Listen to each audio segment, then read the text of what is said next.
Welcome to our deep dive into the fascinating world of the Sama Veda. Oh, this is going to be fun. Yeah, I think so too.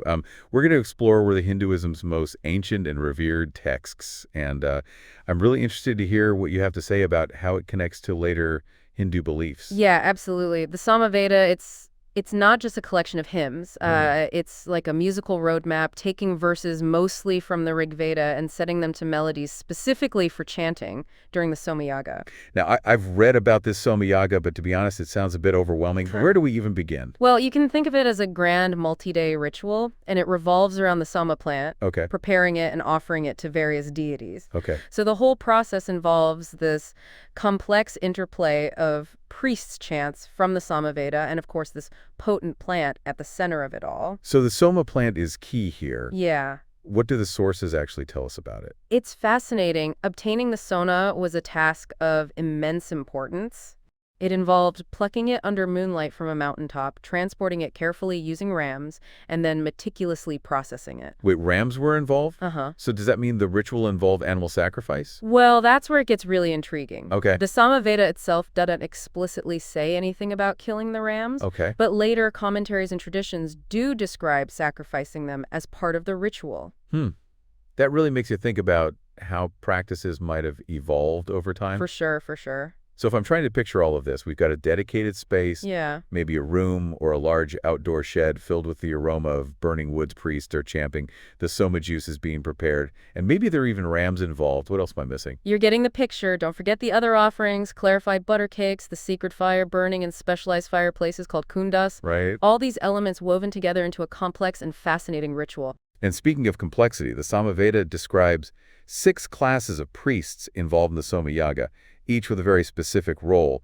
But as someone just trying to understand this ancient text, which ones should I really focus on? Of all these priests, you'd likely be most interested in the Ugata. Okay. They were the singers, Okay. the ones responsible for bringing the verses of the Sama Veda to life through their chants. Okay. It was a vibe role, and the fact that priests from the Atharva Veda associated with destruction were excluded Interesting. highlights the specific intentions behind this ritual. It was clearly about creation and connection, not about destruction. Right. So that makes you wonder, what were they ultimately trying to achieve with all of this? What was the goal of the Somayaga? That's a question that continues to fascinate scholars to this day. Right.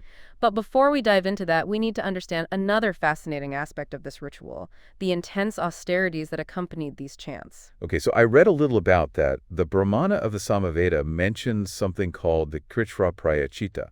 And I'll be honest with you, I'm not really sure what that entails. Hold on, Kritra Prayashita, let's break that down. Essentially, it involved 12 days of strict dietary restrictions, culminating in a complete fast. Wow. Imagine the discipline required to undertake such a practice. 12 days with no food? That's dedication. That sounds incredibly difficult. And it gets even more extreme. The Yatukritra and Kritra penances involved minimal food and water intake for even longer durations. Wow, that's hard to even fathom. What was the purpose of pushing human endurance to such limits? Well, according to the text, these austerities held immense power. They were believed to purify individuals from sins and even allow them to reach a godlike state. Wow. A state of heightened spiritual awareness and connection with the divine. It's a fascinating glimpse into the mindset of these ancient practitioners. It's a stark contrast to the modern world where such practices have largely declined within Hinduism. It really makes you wonder if the text itself suggests that the rituals lose their power without the accompanying austerities. Right. Are these two aspects inseparable? And if so, what does that tell us about the nature of the ritual itself? These extreme practices really make you think about the mindset of those ancient priests. What were they trying to achieve? And how does that connect to their understanding of the divine? It seems like the Sama Veda offers a unique perspective on the evolution of Hindu beliefs. Absolutely. What's fascinating here is the central role of soma going beyond its physical properties. Okay. In the Sama Veda, it's identified with the uncreated spirit encompassing all other gods and even surviving the cosmic dissolution, or pralaya. Wow. It's a truly powerful concept that we'll explore in more detail. And this idea of Soma being the uncreated spirit, could that be connected to the concept of Brahman in later Hindu thought? That's a great observation. Yeah. It's definitely a question worth exploring further. But before we get ahead of ourselves, let's look at the other deities that feature prominently in the Sama Veda. We see figures like Agni, Indra, and Vayu gods that were central to the Vedic world, Yeah. but later took on secondary roles in Hinduism. It's interesting how the Sama Veda offers us this snapshot of an earlier stage in the development of Hindu beliefs. It really highlights the dynamic nature of religious traditions. Absolutely, and it raises questions about how these beliefs evolved over time, what caused these shifts in the pantheon, and how did those shifts reflect changes in society, culture, and religious practice. It's remarkable how much we can glean from a text that, on the surface, appears to be primarily focused on ritual chanting. Right. Clearly, there's more to the Samaveda than meets the eye. There's so much more to uncover. We've barely scratched the surface of the hymns themselves, the stories they tell, the prayers they contain, and the insights they offer into this ancient world. But before we move on to that, Yeah, let's take a moment to let all of this sink in. We've covered a lot of ground, for sure. and I think it's important to appreciate the complexity and richness of what we've discussed so far. I agree. It's easy to get lost in the details, but stepping back and considering the bigger picture is crucial to understanding the true significance of the Samaveda. And I, for one, am eager to delve deeper into those hymns and see what other secrets they hold. All right, so we laid the groundwork exploring the rituals and the context surrounding the Samaveda. Now, based on the notes you sent, it seems like you're really interested in the hymns themselves. Yeah. What kind of stories and themes do these ancient chants reveal? You know, it's interesting how the Sama Veda draws so heavily from the Rig Veda, Right. but instead of focusing on authorship, it arranges the verses by theme. This offers a unique lens into the Vedic world. We see a preoccupation with the cycles of nature, Okay. the raw power of the gods, Right. and this deep yearning for prosperity and protection. That makes sense, but can you give me like a specific example? Sure. Something that really captures the essence of these hymns? Okay, one recurrent theme you'll find is the praise of Agni, the god of fire. He's not just a destructive force, but also a mediator between humans and gods, carrying their offerings up to the heavens. And in one of the hymns you shared, Agni is described as being enclosed in the sacred wood, like a growing fetus in a pregnant woman. Right. It's such a powerful image. Exactly. It beautifully captures the idea of Agni's potential energy waiting to be released through the ritual fire. It speaks to the transformative power of fire, both literally and metaphorically. And then there's Indra, Oh, yeah. the mighty warrior god, a central figure in the Vedic pantheon. He seems to appear quite frequently in the hymns you selected. The Samaveda is filled with hymns praising Indra's strength, his prowess in battle, and his vital role as the dispenser of rain. Right. Crucial for the people's prosperity. I remember reading a line where Indra drinks the soma juice with such gusto that even his face becomes askew. It's right. It's a vivid image that speaks to the intoxicating power of the soma, a divine elixir believed to empower even the king of the gods. It makes you wonder, doesn't it, about the nature of this plant and the experiences it might have produced. Some scholars even suggest that the soma plant might have been psychoactive, Oh, wow. allowing the priests to enter altered states of consciousness during the ritual. It definitely adds another layer to the story. It's a fascinating theory, and it makes you think about the potential connection between those experiences and the development of spiritual concepts in the Vedic tradition. But it's important to remember that the exact identity of the soma plant is still a mystery.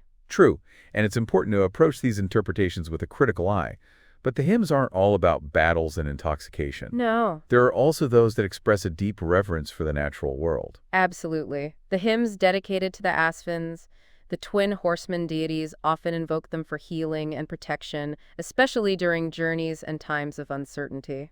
And the hymns to Ushas, the goddess of dawn, are just breathtaking. Oh, yeah. She's described as dispelling darkness, awakening the world with her golden light.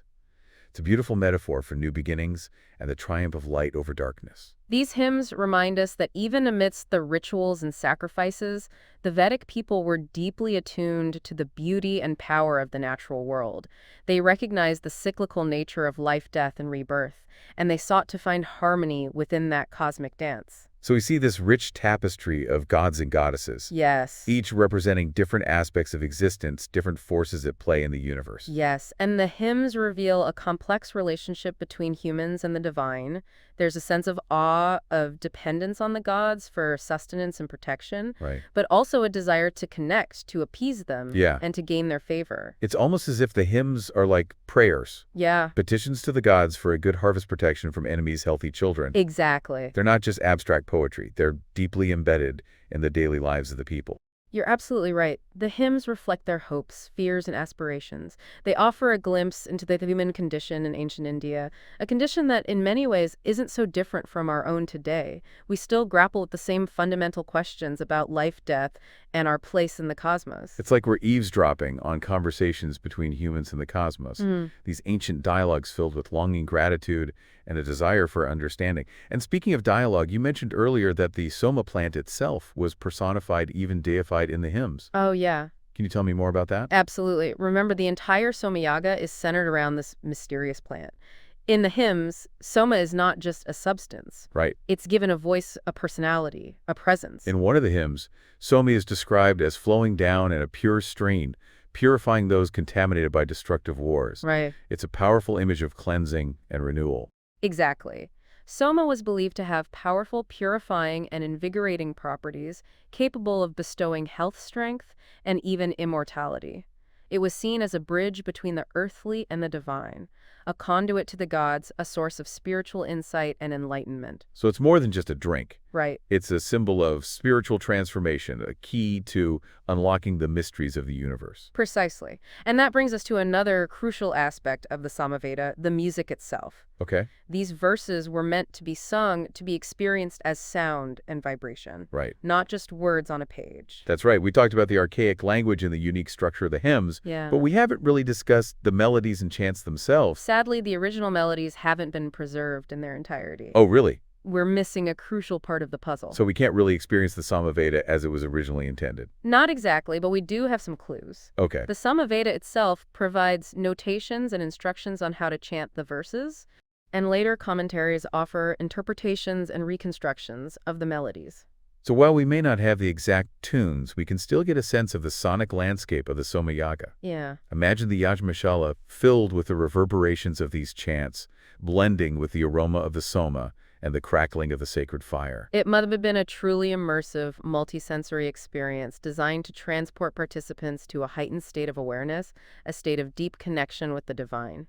And while we might not have the exact melodies, we can still appreciate the power of these chants, even in translation. Absolutely. The rhythmic patterns, the repetition of key phrases, the evocative imagery, it all speaks to the artistry and intention behind these ancient chants. You're right. The power of sound transcends language. Even without understanding the precise meaning of the words, you can feel the energy, the intention, the emotion behind the chants. And the archaic language we talked about earlier with its unusual sounds and inflections must play a crucial role in creating this sonic landscape.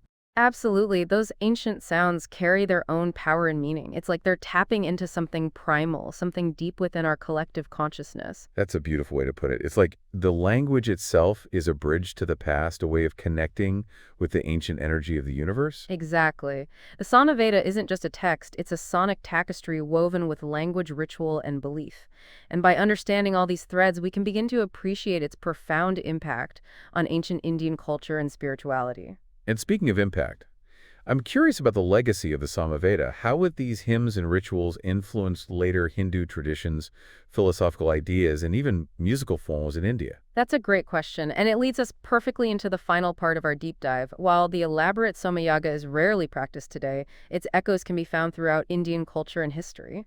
It's amazing how much we've uncovered already: rituals, deities, the power of sound itself. But before we wrap up this deep dive, I'm really curious about the legacy of the Sama Veda.